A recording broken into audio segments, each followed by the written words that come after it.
अस्सलाम वालेकुम। आज हमने जो है सहरी बनाई। सहरी में रोटियां बनाई सबके लिए और फटाफट सहरी बनाई मैंने। मुझे लगा कि जैसे अगले दिन जो है मेरी आसानी हो जाएगी और मैं जल्दी कर लूँगी काम ना, मेरा काम ख़त्म हो जाए। लेकिन ऐसा कुछ भी नहीं हुआ और पहले दिन से ज़्यादा दूसरा दिन जो है वो ज़्यादा मसरूफ़ रहा मेरा।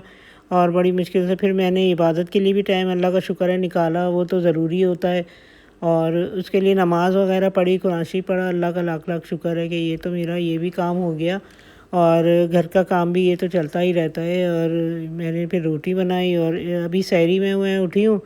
रात को सोने को नहीं मिलता ज़्यादा, तो फिर इंसान उठता है तो फिर क्योंकि तहज्जुद भी पढ़ लेती हूँ माशाल्लाह से मैं, और इशा की नमाज़ ये वो ये इन दिनों में ही चलता है ये सब कुछ ना, कि नमाज और रोज़ा और ये। तो ये बहुत अच्छा लगता है। रमज़ान का बाबरकत महीना भी है और बहुत सवाब भी है इसमें। खाना इफ्तार बनाना, सहरी बनाना भी बहुत सवाब का काम होता है। तो मैं ये भी कर लेती हूँ, मैं सारा काम करती हूँ इस तरह करके।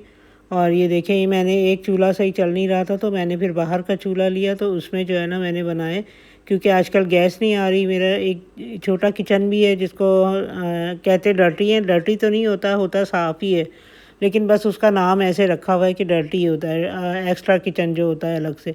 तो मेरा ये वो किचन है, तो मैं इसमें जो है ना ये बना लेती हूँ खाना। वो ज़रा तेज़ होता है उसमें चूल्हा लगा हुआ। और ये देखें, मैंने जो है ना फिर कबाब भी बना लिए थे। कुछ कुछ लोग, कुछ जो है वो घर फैमिली में मेरी कोई कबाब कह रहे हैं तो कोई जो है ना ऑमलेट कह रहे थे। तो फिर मैंने ऑमलेट बनाया अपने बच्चों के लिए और हस्बैंड के लिए। तो ये मैंने फिर इसमें ना मसाला डाला और जल्दी जल्दी करके तो मैंने ये निपटाया काम के, ये जो है ना ऑमलेट बना लिया मैंने।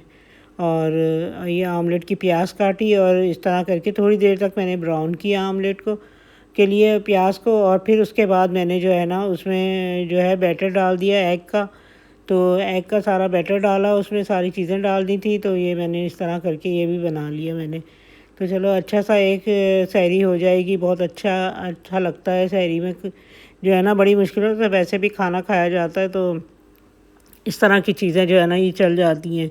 और ज़ाहिर है पूरे दिन के लिए रोज़े भी रखना होता है। दही भी है, ये लस्सी मैंने सोचा लस्सी बना लूँ और दही रखी हुई थी तो मैंने लस्सी भी बना ली फटाफट करके। मशीनें आजकल बड़े काम की आ रही हैं। देखिए मैंने तकरीबन सारी सहरी तैयार कर ली है। और ये एक मेरी बेटी ने कहा कि मैं जो है ना दूसरा पराठा खाऊंगी, तो वो फिर जो फ्रोज़न पराठे होते हैं फिर वो भी एक मैंने बनाया, क्योंकि मैं पहले से दूसरे घर के पराठे बना चुकी थी। तो मैंने एक फ्रोज़न पराठा बनाया, एक एक जो है एग फ्राई करा मैंने। तो ताकि ये कि फिर वो बच्चे नाश्ता वाश्ता करके तो रोज़ा रखें, सही तरह से खा लें ताकि। तो बच्चों की फरमाइश भी मैं पूरी कर लेती हूँ। अभी बाद में मुझे चाय चाय के बगैर तो मैं रह ही नहीं सकती, वरना पूरा मेरे सारा दिन ना सर में दर्द रहता है। तो मुझसे काम कितने ही मैं कर लूँ लेकिन चाय ज़रूर पीती हूँ, चाय के बगैर नहीं रह सकती। तो इस तरह मैंने चाय बनाई अपने लिए और अपनी बेटी के लिए। 2 कप चाय हमने बनाए और इस तरह करके जो है ना मैंने चाय जल्दी जल्दी करके पकाई, बॉयल किए और इस तरह मेरी चाय तैयार हो गई, शुक्र है। वो बर्तनों का ढेर, ये देखें ये बर्तन इतने सारे हो जाते हैं। तो ये मैं अब धो के रखे हुए थे, तो ये मैंने अब इफ्तारी का करना शुरू किया। ये जो है दिन का टाइम है जो इफ्तारी में बना रही हूँ। पहले मैंने सहरी बनाई थी जो आपको दिखाई थी टेबल, और अब इफ्तारी बना रही हूँ। उसके लिए मैं फ्रूट चाट काट रही हूँ। और ये फ्रूट चाट जो है ना काटना भी बड़ा मुश्किल काम होता है, ये जो है ना बहुत टाइम लेता है। तो मैंने फ्रूट चाट काटने में लग गई और ये जल्दी जल्दी मैंने सोचा कि ये फ्रूट चाट काट के तो फिर उसके बाद जो है मैं कुछ और बनाती हूँ। सोचा कि क्या बनाना चाहिए। अभी ये फ्रूट चाट काटते काटते ही मैं सोच रही हूँ कि मुझे और क्या क्या करना चाहिए। तो इफ्तारी के लिए आज पकौड़े तो लाजमी होते हैं, पकौड़े जो हैं वो बनाऊंगी और फ्रूट चाट पहले काट लूँ। तो ये कि इसमें जो है 2 तरह की रखूँगी फ्रूट चाट, एक सादी और एक जो है ना मीठी होगी। तो इसको आधा आधा कर लूँगी, तो अलग अलग बर्तनों में रख दूँगी इसको और फ्रूट चाट को। और इस तरह करके मैंने जो है ना ये भी सोचा कि थोड़ा पपीता भी काट लें। तो ये अलग मैंने निकाल के रख दिया, क्योंकि कोई खाता है कोई नहीं खाता पपीता, तो इसलिए मैंने पपीते को अलग रख दिया और इसको कट करके अलग बर्तन में रख देती हूँ, अलग बाउल में रख दिया मैंने इसको। और ये कीनू है, ये कीनू भी मैंने इस तरह कट करके तो अलग बाउल में रख दिए थे। और इधर मैंने जो है दही बड़े बनाए, सोचा दही बड़े बना लूँ, वो भी माश की दाल के। तो वो मैंने पहले से भिगो के और ग्राइंड करके रख दिए थे। अभी ये मैंने सोचा इसमें पहले इसको कंप्लीट कर लूँ चाट को इसमें सारी चीज़ें डाल दूँ। इसमें मैंने चीनी वगैरह सब कुछ डाल दिया और डाल के ये मैंने इस तरह करके मिक्स करके साइड पे रख दिया। इधर ये सफ़ेद छोले तो ये मैं जो है ना इसमें मसाला मैंने डाल दिया है और इसको जो है ना मैं मसाला डाल के तो मैंने इसमें आलू बॉयल करे थे वो डाल दिए मैंने इसमें। ये इस तरह करके ये चाट बन गई। फटाफट मैंने चाट बनाई, हरा मसाला सारा डाला इसमें। और ये देखें ये मैंने माश की दाल के दही बड़े बनाए। मैंने सोचा ये दही बड़े बना लूँ ताकि ये कि ये अच्छे लगते हैं टेबल पे और ये भी रखने के काम आ जाएंगे। तो मैंने माश की दाल जो थी उसको सुबह से भिगो के रखा हुआ था।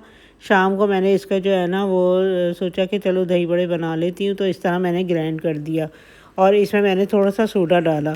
अब सोडा डाल के तो मैंने जल्दी से इसको फ्राई करने के लिए रख दिया। ये बड़े मज़े के बनते हैं, तो आप ज़रूर ट्राई कीजिएगा और बनाइएगा।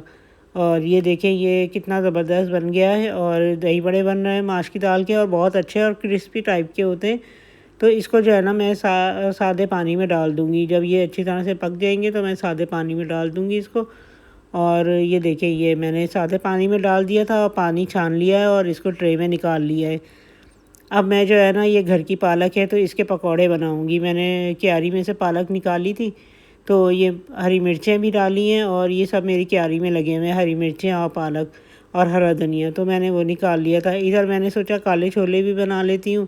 पहले से मैंने बॉयल किए हुए थे काले छोले, तो मैंने वो निकाल के तो अब उसको जो है ना मैंने भिगो के रख दिए थे। तो ये देखिए इसमें प्याज ब्राउन करके इसमें काले छोले डाले और बाकी के सारा मसाला डाल दिया, हरी मिर्चें थोड़ी सी डाली हैं और देखें इस तरह करके इमली की पल्पी भी डाल दी मैंने इसमें और इसको अच्छी तरह से मिक्स कर लिया। नमक डाला है, थोड़ी सी लाल मिर्च डाली है इसमें और इसको अच्छी तरह से मैंने मिक्स कर लिया। अब इसको भी एक बाउल में निकाल लेते और एक इधर इसमें मैंने दही जो है ना वो फेंट ली और वो इसमें डालूँगी मैं माश की दाल के दही बड़ों में। और इधर मैंने जो है ना ये पकौड़ों की चीज़ें डालने के लिए बना ली हैं। तो इसमें मैंने आलू डालने और पालक और घर की और प्याज है, हरी मिर्च। अब ये मैं पकौड़े बना रही हूँ इसमें मैं जल्दी करके। तो ये मैंने जो है इसमें बेसन डाला और बेसन डाल के तो अब ये जो है थोड़ी सी इसमें अजवाइन डाली है और इसको जो है ना हरी मिर्च और पिसी हुई लाल मिर्च डाल के और नमक डाल के थोड़ा सा सोडा डाला था मैंने इसमें, ज़्यादा नहीं डाला। तो ये है कि ये डाल के तो ये इस तरह करके पकौड़े बना लिए। तो ये पकौड़े ही बन गए। पकौड़े ज़बरदस्त बने हैं, बहुत मज़े के बन जाते हैं और आप ज़रूर ट्राई कीजिएगा, आप बना के देखिएगा, बहुत अच्छे बनेंगे। तो इस तरह करके ना मैंने हल्की आंच पे दरमियानी आंच पे पकौड़े रखे क्योंकि गैस भी हल्की हो जाती है इस टाइम। तो ये बड़ी मुश्किलों से मेरे तैयार होता है। ये मिर्चें भी मैंने सोचा चलो 2-3 मिर्चें रखी थी वो भी बना ली और आलू के पकौड़े भी बना लिए सादे से। उसमें जो है ना बेसन में थोड़ा सा नमक और थोड़ा सा जो है सोडा डाल के थोड़ी सी मिर्चें डाल के तो ये मैंने फेंट लिया अच्छी तरह। तो ये आलू के पकौड़े ही बन गए। ये आलू के पकौड़े तैयार हो गए। ये मैंने जो है वो रोल बना लिए और रोल भी तैयार कर लिए और ये हमारी जो है ना सेकंड जो है वो बहुत अच्छी तरह से इफ्तारी बन गई। ये देखें ये मैंने और भी पकौड़े बना लिए इस तरह करके। तो ये अच्छे खासे पकौड़े आज हो गए थे तो ये मैंने सारे बना के तो इसमें निकाल दिए। और ये आलू के तो बहुत ज़बरदस्त बनते हैं, बहुत मज़े के बनते हैं, क्रिस्पी बनते हैं। तो ये आप बनाइएगा और ट्राई कीजिएगा, जैसे मैंने बताया आपको बहुत अच्छे बनते हैं ये। और इस तरह ये देखिए क्या मैंने मंगाया था। अच्छा ये मिर्चें भी आ गई थी तो मिर्चें मैंने तल लूँगी और इस तरह करके मैंने ये सारी चीज़ें तैयार कर ली। आज की मेरी ये इफ्तारी ये है, देखें कितनी मज़ेदार। अच्छा फिर मैंने सोचा रात का खाने का भी कर लूँ, तो मैंने सोचा कि कोफ्ते ही बना लेते, चलो सहरी में भी काम आ जाएंगे। फिर मैंने क्या किया कोफ्ते जो है वो तैयार कर लिए इस तरह करके कि अगले दिन की सहरी में काम आ जाएंगे। तो ये देखिए ये मैंने कोफ्ते तैयार करने के लिए मैंने ग्राइंडर मशीन में चॉपर में मैंने कीमा डाला है और उसमें हरा धनिया और घर की हरी मिर्चें हरा धनिया है तो वो डाला मैंने इसमें और खसखस डाली 1 चमची के बराबर। तो मैंने इसमें डाल के थोड़ी सी पिसी लाल मिर्च और थोड़ा सा जो है ना नमक डाला है इसमें मैंने और इसको जो है ना ग्राइंड कर लिया है, इसको चॉप कर लिया है चॉपर से। तो इस तरह करके बिल्कुल बारीक कर लिया। अब मैंने ये उसके लिए कोफ्तों के लिए मसाला बनाया जिसमें टमाटर और प्याज डाल दी। फिर इसमें मैंने प्याज डाल दी, टमाटर डाल दिए और इसको जो है ना मैंने चॉपर में पीस दिया, बारीक कर दिया बिल्कुल।